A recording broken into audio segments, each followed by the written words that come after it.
Tak pernah dengar polis tangkap skamer. Memanglah aku suka baca, bukan aku suka dengar. Baca.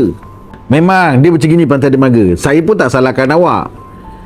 Kalau cerita melibatkan ilmu, melibatkan polis, hebahan ilmu daripada polis, memang tak viral. Yang selalu yang awak dengar, ini awak kata tak pernah dengar kan, yang selalu awak dengar apa? Artis bercerai, skandal, kena tangkap rasuah. Saya nak cakap pasal media sosial. Kalau anda cakap anda tak pernah dengar, menunjukkan yang anda tak suka layan info-info video pasal yang anda nak dengar tu. Faham tak maksud Ahmad? Dia macam gini. Dalam handphone, dia ada satu mesin ataupun satu jiwa enjin dalam handphone kita yang dipanggil dengan nama algorithm. Algorithm ni, dia akan bagi apa yang kau suka tengok, apa yang kau suka dengar. Kalau kau suka tengok perempuan berjoget, kau akan nampak perempuan berjoget je lah. Kalau kau suka dengar dan tengok cerita politik, dia akan keluar cerita politik je lah. Kalau kau suka tengok cerita pasal artis bercerai, dia akan keluar artis bercerai je lah. Tu sebab Rahmat kata, cuba tengok video-video Rahmat. Nanti dia akan keluar benda-benda yang manfaat yang kau dapat. Atau video-video ustaz-ustaz yang mengajar tu. Nanti kau akan dapat video manfaat. Ada orang tanya saya, Tuan, kenapa selalu Iklan Lucah masuk dalam handphone saya? Adalah seorang individu ni tanya saya. Saya pun ambil handphone dia. Mari sini cik, saya tengok. Apa yang selalu keluar cik? Saya tak tahulah tuan. Saya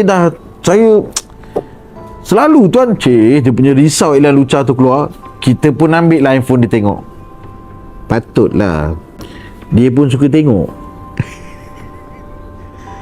Tuan-tuan dan perempuan, algorithm ni dia akan bagi apa yang awak suka tengok. Saya ajar anda semua saya ambil contoh saya. Saya banyak TikToker yang menipu. TikToker, influencer, saya cakap influencer nampak besar sikit kan, yang banyak follower kan. Banyak sebenarnya yang menipu. Bila video dia lalu je, saya cepat-cepat swipe. Saya tak like, saya tak apa, sama ada saya swipe atau saya block. Sebab saya tak nak melihat benda-benda itu. Dan saya tak nak benda-benda itu lalu di hadapan saya.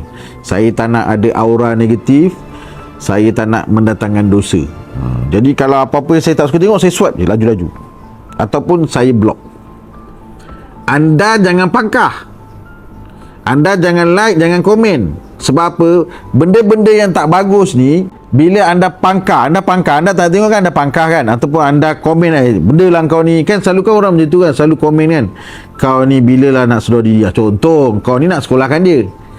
Kau punya tindakan tu lah, yang komen tu, yang like tu, yang share tu, ataupun yang kau pangkah gambar dia punya status atau video dia tu, itulah yang menaikkan engagement dia sampai viral. Sebab algoritma memang itulah sifat dia. Dia akan respon pada setiap respon anda. Dia ni robot. Pada dia, kau respon je, dia ingat kau suka, padahal kau tak suka pun. Dia bukan boleh tahu sangat apa yang kau komen tu datang daripada hati naluri suci hati kau yang kau suka ke tak suka. Dia tak faham. Dia tu robot. Dia dah di-trainkan untuk kalau perkataan-perkataan ni keluar, kau block. Kan selalu kan kalau kita maki hama, nanti dia block. Dia dah set. Itulah ciri-ciri algoritma itu.